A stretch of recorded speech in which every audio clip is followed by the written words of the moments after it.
You can't see me, says Peacemaker in Mortal Kombat 1, hopefully. Is that a copyright issue? I don't know.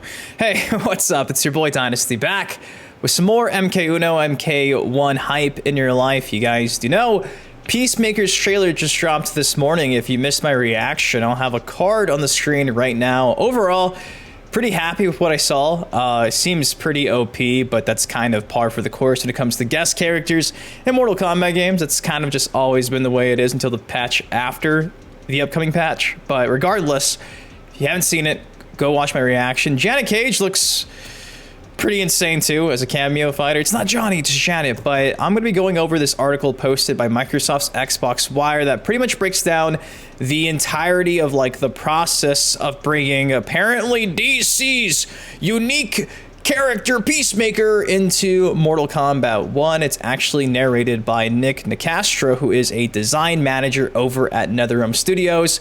And along with this article breaking down how they got Peacemaker, brought to life in MK1, they share not 1, 2, 3, 4, but 5 new images of Peacemaker in game. Sadly, not like the Quan Chi article that gave us a new stage, which we still haven't seen. Waiting for that stage. But regardless, 5 new screenshots, can't complain. The more the merrier, so if you just came for the screenshots, I don't blame you. I'll have them on the screen right now. Yes, 5 screenshots. They look good. You like the screenshots? Okay. Without further ado, I'll be reading this, and if you're excited for Peacemaker in Mortal Kombat 1, if you could do me a solid, it literally takes you 1 second. It helps me out a ton. It keeps the MK1 videos dropping. Drop a like. That's all I ask. It's free. It helps me out. I love you guys. Thank you for all the positive support and feedback lately on the MK Uno videos. Despite this game dying, you guys always show up, and I'm super grateful for that. So I love you. Thank you for that. And without further ado, let us read this article, again, narrated by the design manager at NetherRealm Studios, Nick Nicastro, how we got DC's Peacemaker in MK Uno. And look at this screenshot right here. First things first, it says, after working at NetherRealm Studios for more than 10 years, I have experienced my fair share of memorable days as part of the design department. But the day we all learned we would be designing Peacemaker for Mortal Kombat 1 was certainly one of the best. The only concern I had was the possibility of designers fighting each other on who would take the coveted role of point person. In all seriousness though, when we heard this news, we immediately started sharing clips from the show and brainstorming ideas. Again, to be expected. It's kind of like their usual process when it comes to guest characters. A lot of inspiration from the media they're coming from. The reason for all the excitement speaks to how much we love the character and the series. John Cena, not just the character. The humor resonates with our own. And I think if we were to design our own superhero, it would be heavily inspired by elements of Peacemaker. And look at him doing the grab move on Melina. From day one, it was clear to us that translating Peacemaker into Mortal Kombat 1 was going to be exciting. The first part was to craft a gameplay design around a core set of attacks and special moves, while then layering in reference after reference and adding very specific details to the way the attack looks and feels. This meant watching and rewatching scenes of the show while meticulously noting details that stuck out to us. And honestly, based on the gameplay we've seen, it's like 2 minutes, that trailer, I think they knocked it out the park. But again, they usually don't miss when it comes to guests and, the references to the actual media. One of our favorite scenes from the show was the first time we get to see Peacemaker use the Sonic Boom helmet. The butterfly girl he had been fighting leapt into the air to attack, but Peacemaker was able to activate Sonic Boom in time to vaporize her. Spoilers! It's a shocking moment as we are all left with a shot of Peacemaker sitting on the ground completely stunned at what transpired. And of course there's like blood all over him in that scene if I'm not mistaken. Here it is, right here, the Sonic Boom being used against Kano and Baraka. We went to create Peacemaker's Brutality with the Sonic Boom. We wanted to mimic very specific details that stood out to us, like capturing that last shot of Peacemaker sitting on the ground in total shock. Additionally, we created a brutality from the scene in the show where he made a homemade grenade using a tank shell. That's pretty insane. We even created new blood splats with bigger spreads and longer meteors of meat bits to better mimic those on the show.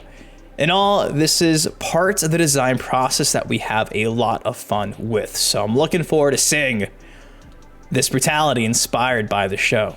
As we were developing Peacemaker in Mortal Kombat 1, we believed it was critical to showcase his over-the-top personality everywhere possible. This becomes a summation of nuances, voiceover, dialogue, motions, and mannerisms that are keys to how we wanted to convey Peacemaker's unique personality to the audience. This is always important, but especially in this case because of how familiar players are with this character, and anything slightly off will be noticed right away. Here we have Janet Cage punching Quan Chi in the face, and John Cena's Peacemaker just hanging out. Fortunately, we had the pleasure of working directly with John Cena, who delivered an impeccable performance, no surprise, as Peacemaker in the game, adding the ultimate level of credibility to the voice capture and dialogue. What about Homelander? Anthony Starr. Will it be him? I'll have to wait and see. In the mocap studio, we closely studied Peacemaker's mannerisms, oftentimes bringing up clips from the show on the big screen and comparing them with the actor's performance as we captured the motions to ensure they were reading like Peacemaker. As you might expect, there were a lot of laughs in between takes as some of the more comedic moments were shining through. Imagine if they would have got actual John Cena in the fucking mocap room. That would have been crazy. John Cena for mocap. Let's see that happen. Gameplay-wise, Peacemaker was designed to have a straightforward and accessible playstyle. We wanted to prominently feature both his helmet attacks and coordination with Eagly, the character's loyal bald eagle sidekick. For the helmet attacks, we needed to design special moves that supported both his gameplay design and references we felt were important from the show. For his helmet-centric moves, he will employ his torpedo attack and anti-gravity abilities that allow him to float up and slam down over opponents, with the enhanced version of this move acting as an evade with additional options to cancel out. And again, this was showcased for a few seconds in the trailer from today. Kind of OP. And look at Janet Cage doing this classic MK1 Johnny Cage jump-in ambush attack here. For Eagly's attacks, we were looking to design meaningful special moves that would be helpful in certain situations. For instance, Eagly could attack an opponent's Kameo fighter, mauling them and shutting down their use. And again, I'm pretty sure this is showcased in the actual trailer. For a few of us, the funniest move Peacemaker has is his blow dart special move, which fans should recognize from the Suicide Squad 2021 movie. In game, he is in the same sneaking stance and can move forward and back while holding the blow dart, which can be released at any time and is designed to hit opponents out of the air, so it's an anti-air. It would be an understatement to say it was a privilege for us to design and develop Peacemaker in Mortal Kombat 1.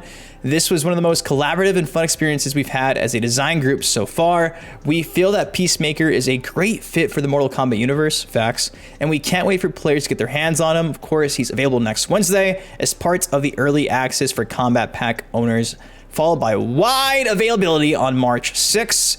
A trial version of MK1 will be available for all Game Pass Core and Game Pass Ultimate subscribers as part of Xbox free play days from the 7th to the 10th of March, with access to all the modes, first 2 chapters of the story mode, base roster, and more. So there you go. This is the entire article from Xbox Wire, breaking down pretty much everything to expect when it comes to Peacemaker and how the design team actually brought him to life in Mortal Kombat 1. Again, a lot of this stuff was actually showcased in the trailer, but it's nice to actually get some more details on how it all came to be.